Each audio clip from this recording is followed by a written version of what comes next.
Uch tuman Barkamol avlod bolalar maktabi rahbari Rejabayev Ravshan Joma bugun mana reja bo'yicha o'tkazilgan o'quvchilarni va ustozlarni, ota-onalarni bu tadbirni o'tkazyapmiz. Asosiy maqsadimiz o'quvchi va ota-onalar va ustozlarni yong'in xavfsizligiga oid bilimlarga va ko'nikmalarga ega bo'lish uchun.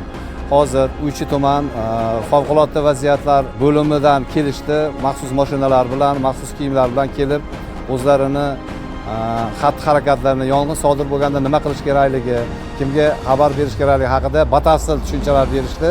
Bundan biz xursandmiz. Barcha qatnashchilarga katta tashakkur aytib qolaman.